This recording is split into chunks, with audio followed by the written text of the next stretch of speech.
We'll start in about a minute.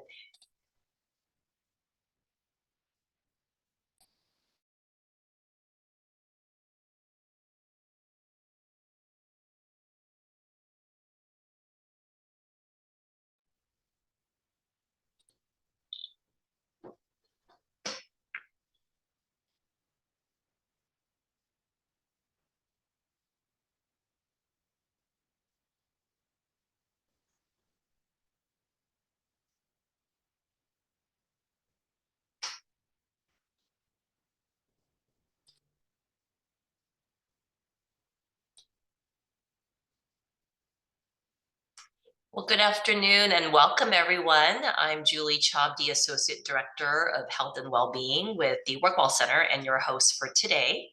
Welcome to Eat Well Bites, sponsored by the USC Healthy Campus Eat Well Subcommittee. Today's topic is on well-balanced bites on a budget. Throughout today's session, you're welcome to use the chat to make comments or ask questions, and we'll have some time at the end for Q&A, along with asking you to fill out an evaluation form and a raffle. Please make sure you're muted to minimize any background noise.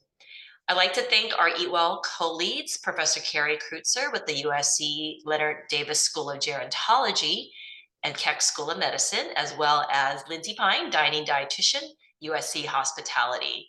On behalf of Eat Well, we're very excited to be offering the monthly Eat Well Bites the first Thursday of every month to support you with practical tips, strategies, resources to improve your health and quality of life through nutrition and healthy eating habits. And I'm excited to share that Eat Well Bites will continue throughout the summer and the fall based on popular demand. I also like to thank the subcommittee members for Eat Well for all their hard work to create a health-promoting food environment at USC. As always, we invite you to move, stand, stretch during today's session in whatever manner feels best for you. And with that, it's my pleasure to introduce our presenters for today. We have Lindsay Pine, our dining dietitian with hospitality, as well as Chef Keith Schute, executive chef of the USC Hotel, Restaurants, and Catering, USC Hospitality. And with that, I believe we have a poll. I'll turn it over to Lindsay to take us through. Sure, yeah. So hi, everyone. So eating well on a budget is a topic that this poll just came up too early. Wait, okay. So this is something I have a lot of experience with. I live it every day. So my intention here is to give you some budget-friendly tips while eating healthfully. So we've got this poll up on the screen right now. So what are your biggest challenges when it comes to cooking healthy meals on a budget? Is it finding affordable ingredients, lack of time to cook, limited cooking skills, not knowing where to start? Maybe something else. If it is something else, why don't you type it in the chat box? Very curious to see what other types of answers are out there. And then also, I just wanted to mention, if you have any go-to healthy on a budget meals that you do on a regular basis, type that in the chat box at any time during this webinar, because you might just give somebody some inspiration for tonight's dinner. So, oh, I can't see the poll anymore. Me neither. Let me go ahead and end it. And there you go. There we go. Okay, so what do we have here? So it looks like, okay, most people say they have lack of time to cook, followed by finding affordable ingredients. So pretty much expected that. But I'm sure probably a little bit of all of these play a factor. Okay, so let's go on to the next slide. Okay, so let's start with the grocery store. What happens when you don't make a list? Everything you don't need ends up in your cart, racking up the bucks. So it is crucial that you make a grocery list and stick to it. Also, make sure you check your grocery store's app for digital coupons. I hate it when I see that something's on sale, and then when I get up to the counter, if I didn't activate that in the app for the store, I don't get the deal. Also, private label brands are most often less expensive than name brands most of the time. And then if you want the most bang for your buck, don't just look at the price of the product. Look at the little shelf tag, and then in the corner, it's going to have the price per unit. It's usually in ounces. So that's how you can really do a true cost comparison between brands if those packages are just a little bit different in size.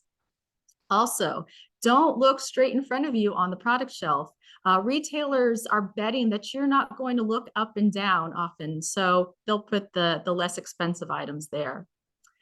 Also, meal prepping and planning can save big dollars. And the kind that takes the least amount of time for me, and I think is the easiest, would be ingredient prepping. So meaning you cook up batches of items like beans, grains, maybe some grilled proteins, some chopped veggies for snacks, and then just mix and match them throughout the week. So you're always going to have something on hand that's semi-prepared.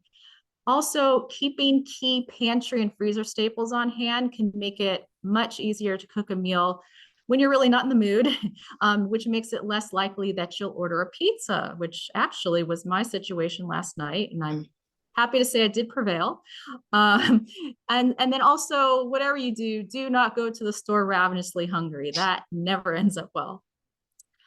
Finally, check out one of the international supermarkets that we have around Los Angeles. And if you don't live here, then I'm sure your city has them. But we have Northgate, Vallarta, 99 Ranch, Super King. They can have some great deals, especially on produce. So that's definitely some spots to check out. Next slide, please. Okay, so not only is animal protein not the greatest choice for our planet, but it can be pricey. So try becoming a flexitarian, which simply means that you eat a plant-forward diet, eating meat occasionally. You're not becoming vegan or vegetarian, you still get to eat meat. And so just here are a few tips to get started on that path. So basically increasing consumption of things like veggies, whole grains, legumes, nuts and seeds, vegan and vegetarian proteins like eggs, yogurt, tofu, legumes can all get you started on the right track. Also, instead of making meat the star of the show, try making it more of a side player and just lessen the portion size a little bit. That's actually really easy to do, especially in soups and stews, because that's an area where you can bulk it up with a lot more veggies, grains, and legumes. There's also the blending method, which I have a separate slide on in just a little bit. And then finally, try having a meatless Monday. I assure you that you can get enough protein by eating a varied diet and don't necessarily need to put that 16-ounce steak on your plate for every meal. Next slide, please. So some of my best meals and most creative, I think, have ended up being clean out the fridge meals. Not only am I saving money because I've thwarted the whole takeout food situation, but I'm also probably eliminating food waste. Frittatas are one of the best clean out the fridge meals because you can pretty much put anything in them. And actually, Chef Keith is going to be showing you how to make a frittata in just a little bit. I can't even tell you how many frittatas I've made in my adult life when I've really needed to save money. Power bowls are great because you put a little of this, a little of that in there, and you can top it with some sort of sauce or vinaigrette. And after the webinar, we're actually going to send out a handout on some tips to make your perfect power bowl to get those creative juices flowing. Also, smoothies are a great way to clean out the fridge and have a smoothie for a breakfast or a snack. And we'll also send you a tip sheet for some inspiration on putting smoothies together as well. So also soups, stir fries, main course salads are also great go-tos for cleaning out the fridge. Next slide. Okay, let's talk about blending. And what I mean by this is simply swapping out some of the meat with plants. And this works great with burgers, salmon and tuna cakes, meatloaf, meatballs. You could start by swapping out a quarter of the meat, but I've been able to go up to as much as 50%. I think the most popular blending agent is chopped mushrooms. but you can also use onions, peppers, spinach, grated zucchini, carrots, even mashed sweet potato. You can add whole grains like oats, brown rice, quinoa. Those can all be used to extend the meat and add nutrition. Somebody's knocking on the door. Sorry, I'm in the lab restaurant right now. I also love adding smashed beans or lentils. Those are great as well. Actually, tonight I'm going to be making salmon cakes for dinner, and I'll end up blending those with sauteed onion, mushrooms, spinach, probably some cooked red lentils too. And I can actually get about 12 cakes from only 2 cans of salmon, which is pretty good. And so again, another handout we're going to send you after the webinar is a bonus recipe for one of my salmon cake recipes that blends in beans and also sweet potatoes. Next slide, please. Okay, let's talk about fruits and veggies. Definitely cheaper to buy in-season produce. Strawberries are a great example. They were $1.99 a pound for me the other day, but a few months ago, they probably would have been about $4.99 when they were in season. Also, frozen is just as nutritious as fresh. So stock that freezer with frozen fruits and veggies. I personally always have blueberries and spinach in mine at all times. Convenience veggies, they're very convenient, but they're also quite a bit pricier. So try to buy the whole uncut item when you can. Cans can be an option, but just make sure to read the ingredient label because these can have hidden sources of added sugar and sodium. Also, don't waste food. There are so many veggies where it's typical to throw the parts away for some reason. For example, parsley and cilantro stems, they're perfectly good. So add them to the blender when you're making a pesto sauce, or maybe finely chop them and add them to your food. You can saute beet, radish, and turnip greens, so don't throw those away. Also, chard stems, when you're taking the leaves off of the stems, don't throw the stems away. You can chop them up and saute them. You can add fennel fronds to salads, also make homemade stocks with veggie scraps. So those are just a few examples. Next slide, please. Okay, moving on to grains. We want to try to make at least half our grains whole grains. Here's some great budget-friendly options, including whole wheat pastas, whole wheat bread and pita. Also opt for plain rice instead of those boxed pilafs. You'll save money there. Also, don't buy those single-serve oatmeal packets. Talk about a waste of money. Get those canisters of rolled oats, or better yet, if your store has bulk bins for grains, those can be great for money saving as well, and also great for nuts and seeds too. Next slide. So moving on to protein, you can get some bang for your buck with these vegetarian sources of protein. And with legumes, I want to bring your attention to edamame. You can find edamame already shelled in the veggie freezer section at the store, and it's got 18 grams of protein per cup, which isn't too shabby. Also, cooked legumes, they freeze really, really well. Also, cooked grains freeze great as well. With the Greek yogurt, it's preferable to get unsweetened and add your own toppings. But if you do go for a fruit sweetened yogurt, try to stick with something that's no more than 5 or 6 grams of added sugar. And then also with peanut butter, look at the ingredient list. There should be one ingredient on that jar, and that's going to be peanuts. And that's going to be a cheaper option than something like almond butter, yet still yet nutritious. Next slide. Okay, so with the animal proteins, a huge food trend right now is canned seafood. So don't give up on seafood because it might be expensive. You can definitely get canned tuna, salmon, sardines are great options. With chicken, the thighs are less expensive than chicken breasts, but just make sure you remove the skin first because that's where most of the saturated fat is going to lie. And a fun fact about chicken thighs, they actually have more iron in them than chicken breasts do. For beef, the least expensive and leanest cuts are probably going to be your sirloin, top and bottom round, lean ground beef. And for the ground beef, try opting for around 90% lean. Even the same with ground chicken and turkey. I find that it's a lot moister than the 97% lean, which can be really, really dry. And also keep in mind, the leaner it is, the more expensive it's going to be. Okay, so those were my quick tips and tricks. So now I'm going to hand it over to Keith, and he's actually going to show you how to cook up some food. Hi, I'm Chef Keith. I'm the executive chef for the restaurants, special events and catering at USC Hotel here at the university.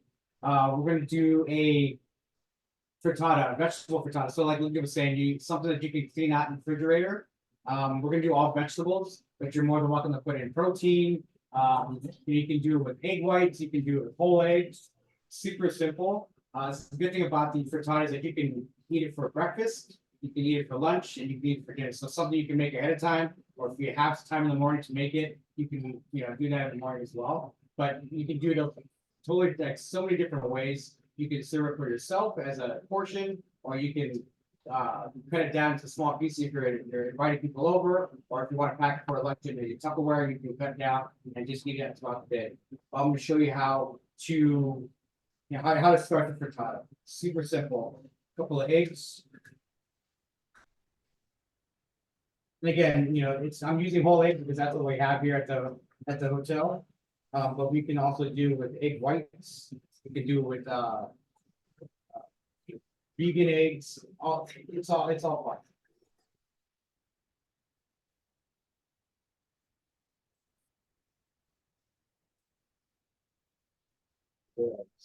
You have to make sure that you season your food when you're making it. Quickly whisk. And then, like I said, it's very, very simple. You're gonna get your hot pan and you're gonna put in whatever vegetables you have in the refrigerator.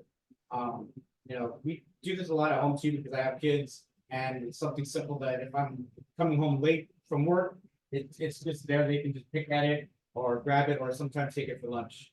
So today we got broccoli, cardinal and gold blue peppers, some green zucchini, and a little bit of feta cheese. Again, you can change whatever cheese you want to put into it. I just chose feta because it's got a nice flavor. It has a little bit more, little salt in it, so it helps you to season. And these are some red spring onions from our garden behind the hotel. So we do have a garden here that we do grow some of our produce. You will notice it in some of the restaurants like Morphe, University Club.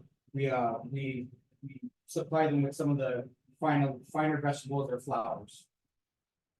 So again, a hot pan, put your vegetables in, saute, pour your eggs over. The thing about a frittata, you want to have a little bit of heat on the pan so you can set it. If you just put it straight into the oven cold, it's gonna get stuck. So all you're gonna do is set it up, kind of move it around like you're making scrambled eggs. Maybe like 2 or 3 minutes, you'll start to see it set on the side. And then from there, you just put it into a 350-degree oven for, I would say, 8 minutes. And then, voila, you have magic of TV. We have a frittata. So from here, again, you can either serve it warm if you're doing it in the morning, or you can serve it cold throughout the day. Show you a couple different ways to present it. So if it's portioned by yourself, put onto a plate. And again, more greens from the garden.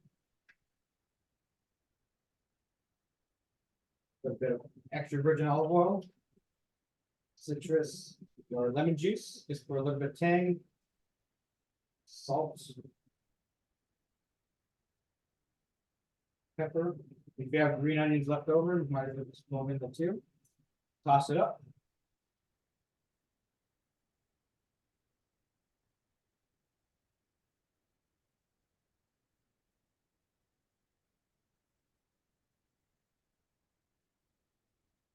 There.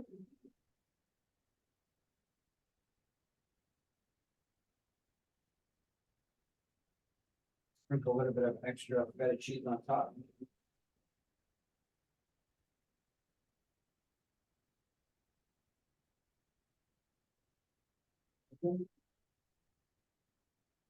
Then you have your frittata for one. Now, if you're entertaining, you can also do this as an appetizer for guests. Just put your greens on the bottom.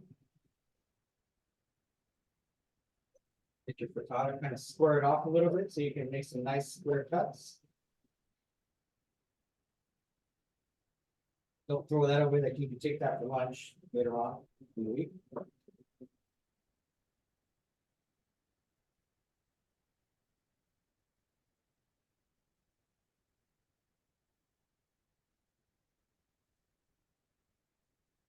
Lay it out for your guests. If you have sour cream, or if you have, you know, something extra in the refrigerator, you're more than welcome to just on top. Just gonna do a little bit of the extra virgin on top of this. A little bit more green onions on top. Finish it with a little bit of feta. There you have another dish to entertain your friends. And again, you know, this is something you can stick into a Tupperware, take it with you to work, or, you know, on a picnic, whatever you want to do. It's something that you can eat cold, you can eat it warm, you can eat it, I mean, honestly, throughout the whole day. High in protein, very little fat since we use extra virgin olive oil. You know, the feta cheese is not very fatty. It's got a little bit of salt, so you don't have to, you can stretch your seasoning. And again, frittatas are super simple, something that you can, like, again, have the whole entire day, make it ahead of time, meal prep it, and very, very inexpensive to make. Again, something that you can clean your refrigerator out. If you have extra proteins in the refrigerator, chicken, you know, whether it's canned tuna, canned salmon, ground beef from the day before, you throw it into your frittata and you can have that full meal. So we have a couple questions. So we do have a question. This one's, I'm gonna come back to a few frittata questions in just a sec, but I just want to answer somebody's question regarding, is canned seafood in water or oil better? So there's a lot of really great quality. Sorry, moving to the microphone here. There's a lot of really great quality canned seafoods out now, that are in, extra virgin olive oil. So I have absolutely no problem getting those. They might have some added salt in there, so if sodium is a concern, you'll definitely want to look at the label. But canned in water is also great. Just look at the ingredient list to see if there's anything else also that they've added into that canned product as well. So if you have any other questions, type them into the chat box. But in the meantime, so I wanted to ask Chef, so first of all, I love this idea about doing the frittata in little pieces for an appetizer. That's a really great idea. It's something fun to do, you know, again, if you're inviting people over, or if you're taking lunch to work, I mean, it's super simple to eat. Don't need a fork, you can grab it with your fingers. I mean, if you want to use a fork, you can, but if you're entertaining, it's super fun. Yeah, so, do you have any favorite flavorings that you like to add? Uh-oh. Sorry, yeah, we are in a working kitchen, so there are some noises that happen. You know, we have the ice machine, we have the vents, but they'll stop pretty soon. Yeah. hopefully. So you added the feta cheese in there, which is a nice, really sharp cheese, so you don't need to add a lot of it. Can you use any other ingredients if you didn't want to use, say, feta or dairy that you might use to give it some extra flavor? You also can add mushroom. Mushrooms give it a nice earthy flavor. It's got the same texture, like say, like a cheese. Or you can add Oh, olives. olive. There you go, olive. Yeah. Yeah. This, when you do the olive, make sure that you kind of squeeze them out so you get some of that brine out that you put into your frittata. It's gonna be super salty. Also too, like roasted tortillas. It's a nice touch inside there too, if you have them. Someone said mushrooms.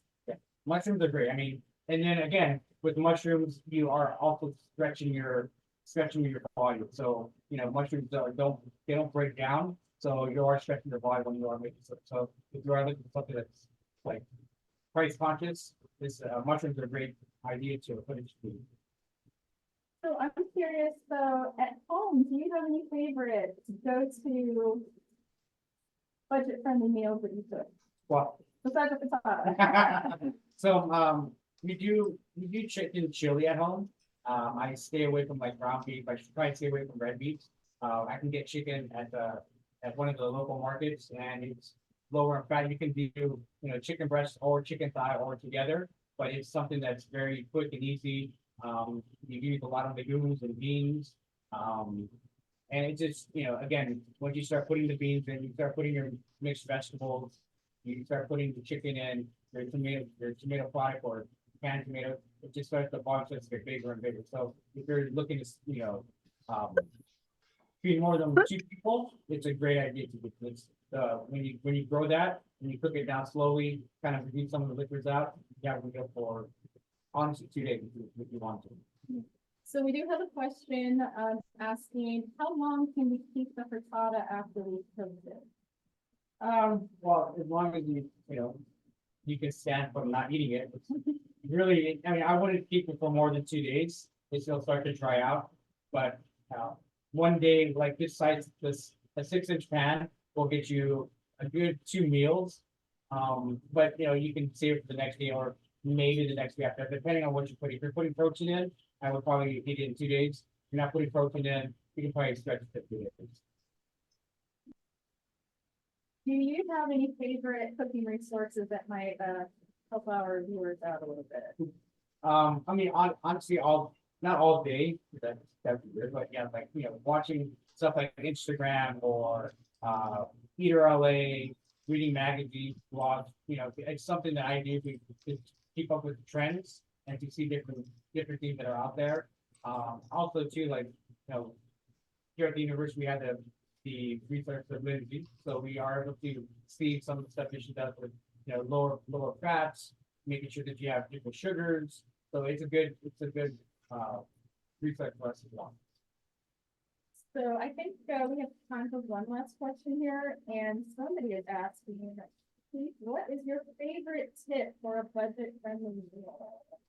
Your favorite tip for a budget-friendly meal?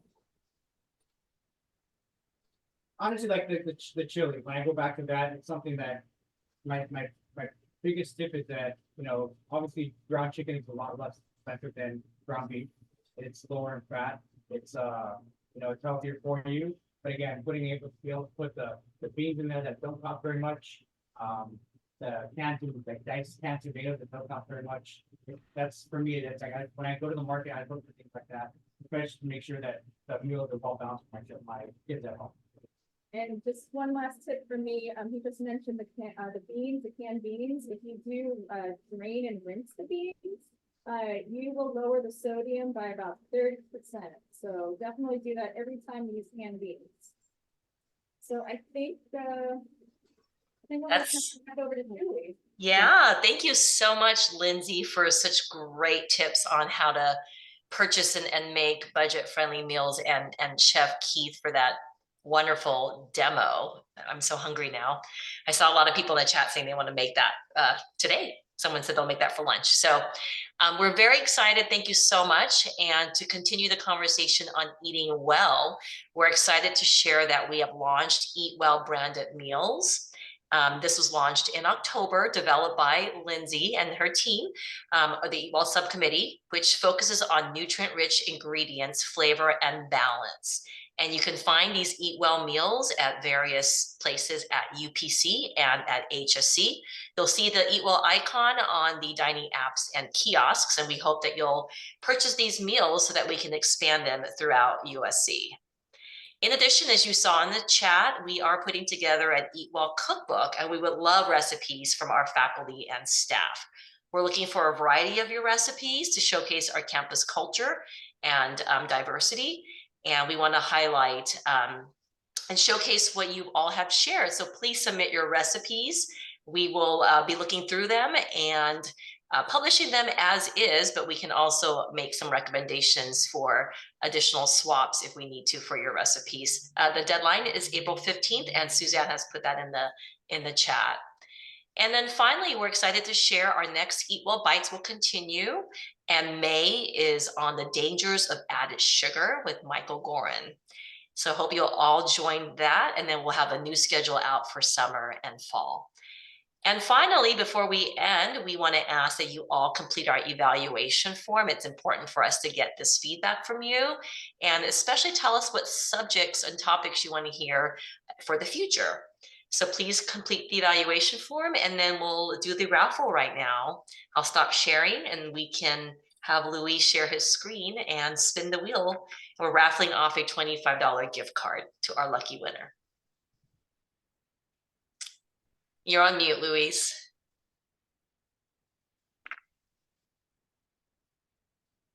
Okay, there we go. Sorry about that. All right. All Thank you right, for let's entering go. the raffle. Here we go. Let's see who the lucky winner is, and we'll be in touch with you to coordinate delivery of the gift card. Congratulations, Lori Pena. Well, thank you everyone for being here, and have a wonderful day. We'll see you next month.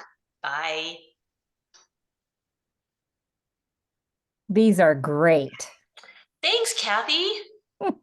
Fantastic. Let other people know this is recorded too. So if anyone missed it, we'll have the recording on our website.